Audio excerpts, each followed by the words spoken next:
After Elvis Presley's death, many stories came to light, but there were others Sonny West never shared publicly. Moments too personal, too painful, and perhaps too human. This is the side of Elvis Presley that few ever saw.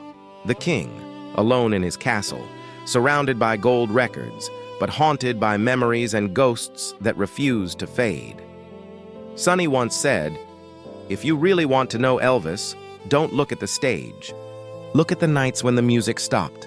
And tonight, we do just that. Chapter 1. The night routine every night at Graceland followed its own rhythm. The rhythm of a man who lived by moonlight. While most of Memphis slept, Elvis's world came alive. He'd wake around 4 or 5 in the afternoon, still tired from the previous night's restless hours. The house would slowly fill with sound. Laughter from the kitchen, the smell of bacon frying, the sound of Elvis's deep voice calling for his favorite drink, Pepsi over crushed ice. He'd settle in the jungle room, dim lights, green shag carpet, and the faint hum of a record player. His dogs, Scatter and Foxhue, would curl up beside him. By 9 or 10 p.m., the rest of the guys, Red West, Sonny, Charlie Hodge, Lamar Fike, would gather. The king liked company, but not conversation about fame. He wanted to talk about life, faith, and the universe, and sometimes about his mother, Gladys, the one person who had truly understood him. Sometimes, Sonny said, he'd look at us and say, "You know, boys, if Mama was still here, things would be different." Then he'd smile, that soft, boyish grin, and ask for a gospel record, and soon, Graceland's halls would fill with his voice, low, powerful, trembling with soul. Chapter 2. The gospel hours, Elvis never lost his faith. No matter how dark his nights became, he clung to the music that had shaped his youth. The hymns of Tupelo, the revival songs of the South, Peace in the Valley, How Great Thou Art, Take My Hand, Precious Lord. He'd sing them not for the crowd, but for himself. Sonny recalled nights when the guys would sit quietly, lights low, as Elvis sang until tears ran down his face. It was like he was praying through his music, Sonny said. He'd close his eyes and go somewhere else, somewhere we couldn't follow. Those gospel hours were his therapy, his confession, his escape. But when the final note faded, so did his peace. Chapter 3. The Locked Doors by 1976. Graceland had become both sanctuary and prison. Elvis rarely left. The crowds outside never thinned. Fans stood by the gates day and night, hoping for a glimpse. But inside, the king lived in near isolation. He'd roam from room to room, wearing a silk robe, his hair tousled, sunglasses still on even in the dark. Sometimes, Sonny said, he'd just stare out the window, like he was waiting for something or someone that never came. Friends would knock on his door. Sometimes he'd let them in, sometimes he wouldn't. Inside, the air was heavy with incense, music, and the scent of prescription pills. Elvis would talk about dreams, not the ones on stage, but the ones he never lived. "I always wanted to travel," he once told Sonny. "Go to Europe, sing in London, visit Paris, see the world without cameras following me." He paused. "But I guess that's not for me anymore, huh?" And then he'd laugh. A hollow, quiet laugh. Chapter 4. The Books on the Nightstand. Few people know how much Elvis read. On his nightstand were books about spirituality, mysticism, and the afterlife. He was fascinated by life beyond death, by the idea that the soul lives on. He'd read late into the night, Sonny said. The Bible, the works of Khalil Gibran, books about reincarnation. He'd underline passages and tell us, "This makes sense. Maybe we've all been here before." To Elvis, death wasn't something to fear. It was something to understand. He believed his mother was still with him. He felt her presence, and on some nights, Sonny swore he saw Elvis whisper a quiet, "Good night, Mama," before turning out the light. Chapter 5. the Vegas fatigue, by the final years, Las Vegas was breaking him. The bright lights that once symbolized success had become a burden. Every night, the same hotel suite, the same stage, the same demand. Be perfect. Sonny said Elvis wanted to quit Vegas altogether. He was tired. He wanted to go back to the music that mattered. Gospel, rhythm, and blues, the stuff from his heart. But Parker wouldn't hear it. There were fights, threats, then the pills to keep him going. When he returned to Graceland, he'd collapse into bed for days. The man who once electrified stadiums could barely walk the stairs. He'd say, "Sonny, I'm so tired. I just want a little peace." And yet, when fans gathered outside, he'd walk to the window, smile, wave, and blow them a kiss.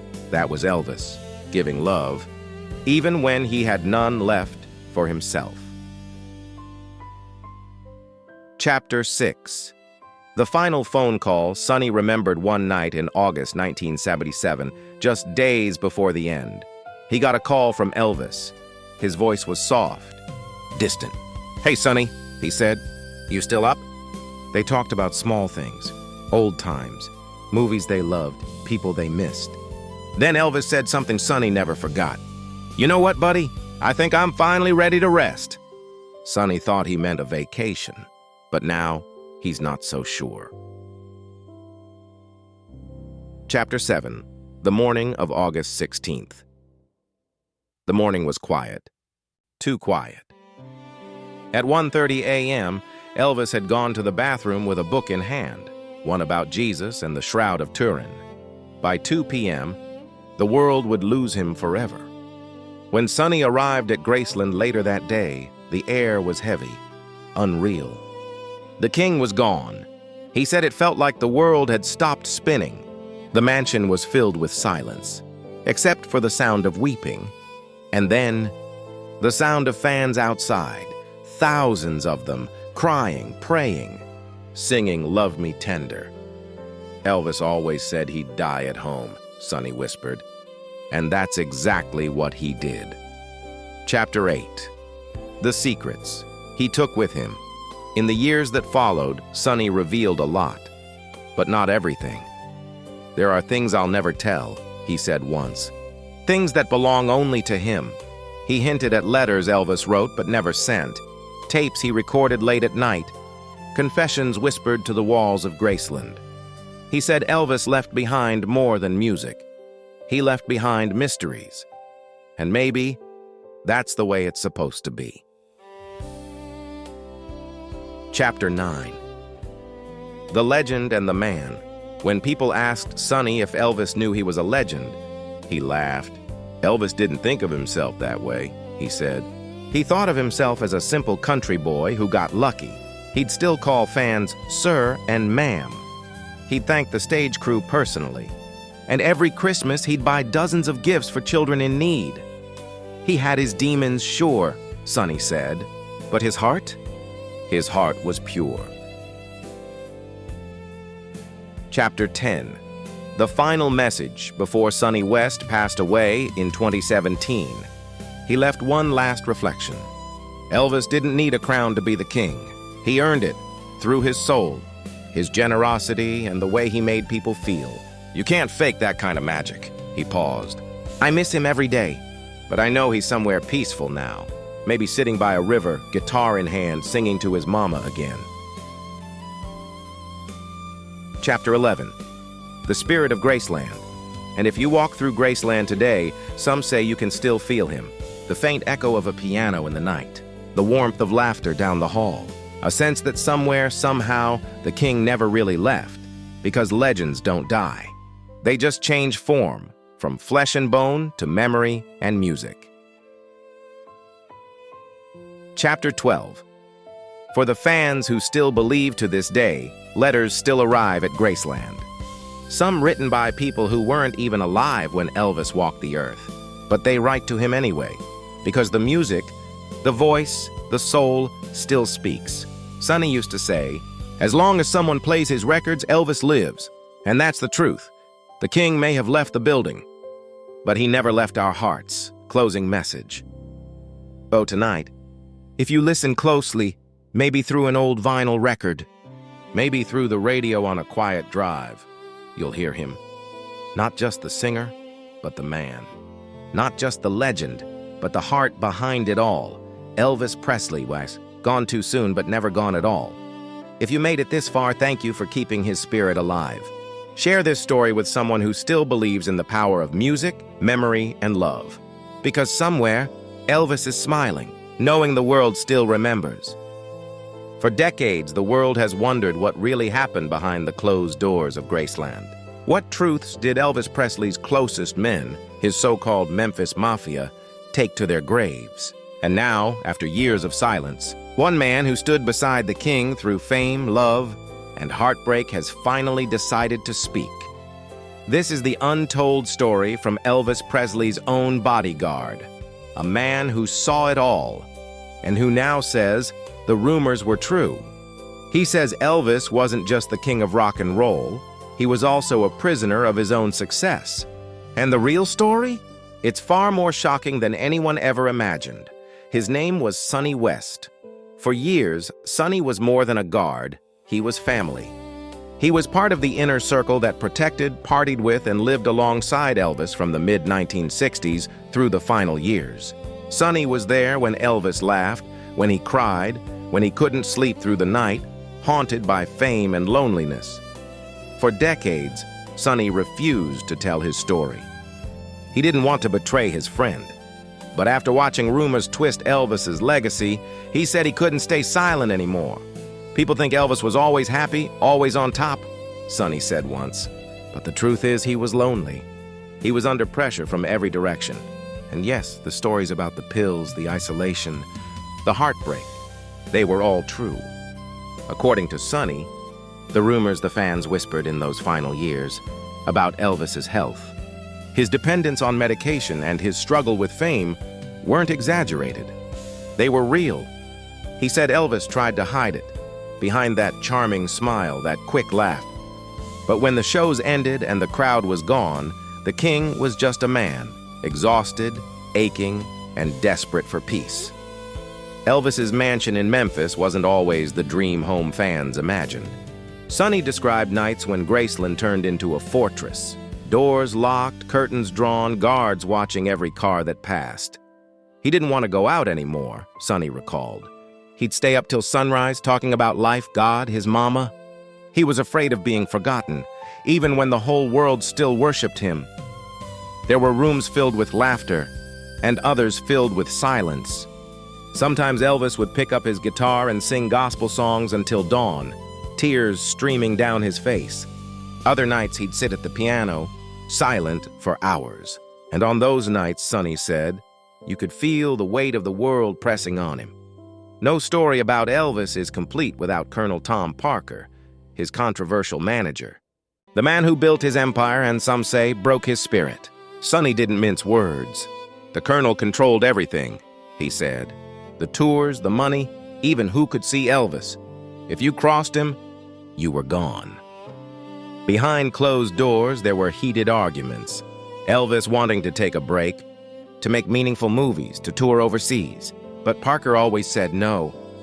Elvis could have changed his life, Sonny added, but he was trapped in a golden cage. According to him, the Colonel wasn't just a manager. He was a master manipulator, keeping Elvis working until his body and mind began to break. Then there was Priscilla Presley, the woman who captured Elvis's heart, and whose love story became one of the most famous and tragic in music history. Sonny witnessed it all, the romance, the laughter, and the slow unraveling. They loved each other deeply, he said. But fame changes everything. He wanted her close, but he also wanted freedom, and in the end, neither of them could win. When Priscilla left in 1972, Sonny said Elvis's heart shattered. He'd sit in his room and play old love songs, Sonny remembered. He'd ask, "Do you think she still loves me?" You could see the pain in his eyes. Even surrounded by friends and fans, Elvis was alone, a man who had everything, but lost the one thing that mattered most. By the mid-70s, Sonny says the signs were impossible to ignore. Elvis's health was failing. The sparkle in his eyes was fading, but the show had to go on. He'd be shaking before walking on stage, Sonny said. Then he'd smile, wave, and sing like nothing was wrong. Doctors prescribed pills to help him sleep, to wake up, to perform. But Elvis began to rely on them more and more. Sonny tried to help, others did too, but no one could break through. "You couldn't tell him what to do," Sonny said. He was Elvis Presley, the world's biggest star, and he didn't want anyone to see him weak. August 1977. Graceland felt different. Sonny remembered the silence. Elvis wasn't eating much. He was restless, pacing the halls. He looked tired, Sonny said, not just physically, but in his soul. On August 16th, Sonny got the call. Elvis had been found unconscious. "The king was gone." "I didn't want to believe it," he whispered. "None of us did, but deep down we knew this day was coming." After Elvis's death, rumors exploded. Conspiracies, cover-ups, even stories that he faked his death. Sonny shook his head.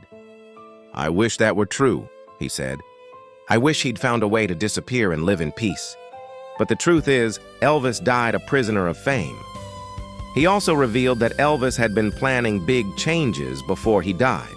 Firing Parker, cutting down on shows, focusing on his health.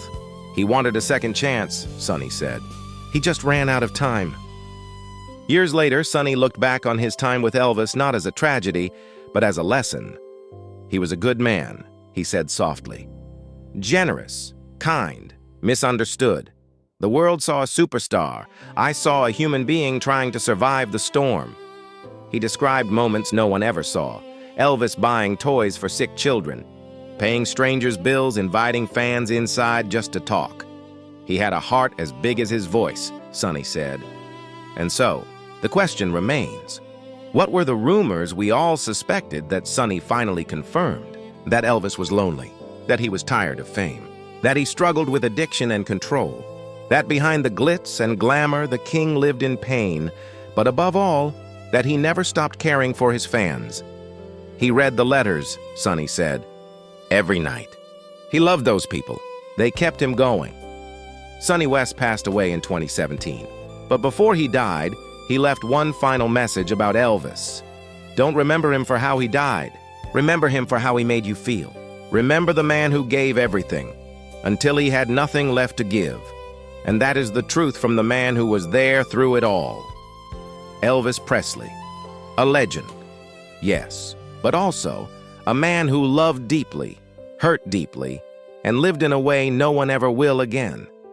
If you've listened this far, you're part of the story now. What do you think was Elvis's greatest moment, on or off stage? Your thoughts matter, because the king may be gone, but the man, the heart, and the legend live forever.